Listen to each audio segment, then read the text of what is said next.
Fatoumata Bah is one of the youth participating in the Transform Africa Summit. She is also the CEO of Django, a trading platform using internet.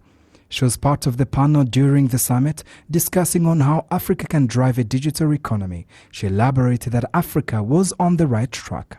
So with my team, we started a small pilot. We started with 120. It was actually housewives at that time.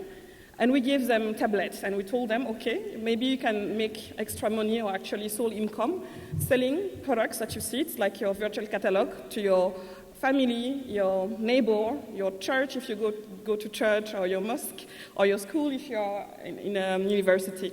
And we grew this pilot up to 45,000 people in a matter of 2 years and a half.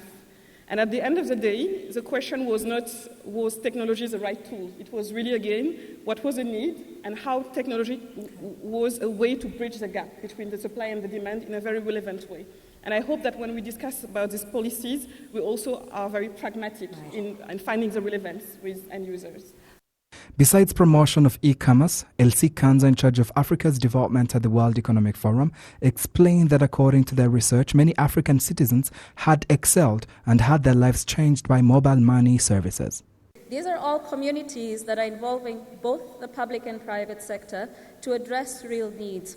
Now the challenge though, and this is the opportunity that the African Continental Free Trade Area Agreement gives us, is to replicate and scale these examples because they often happen locally in countries, single countries. For Internet for All, we have Rwanda and South Africa as examples.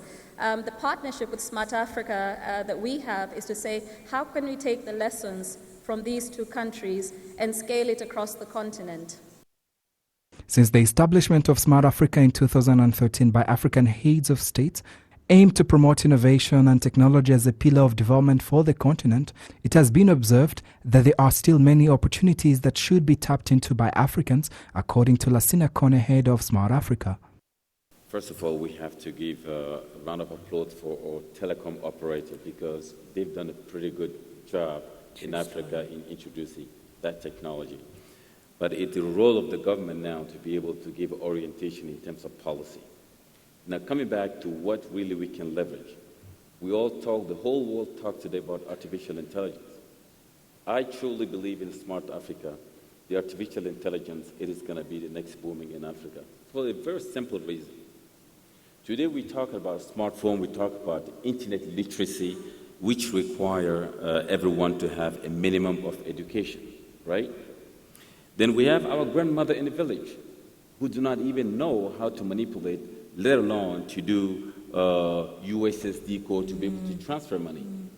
There are today the natural languages processes today to take the AI onto the phone where your grandmother will say, send $100 to Mr. John Smith in Kenya. That way, you are actually shrinking the gap between uneducated people and people who are electronic savvy.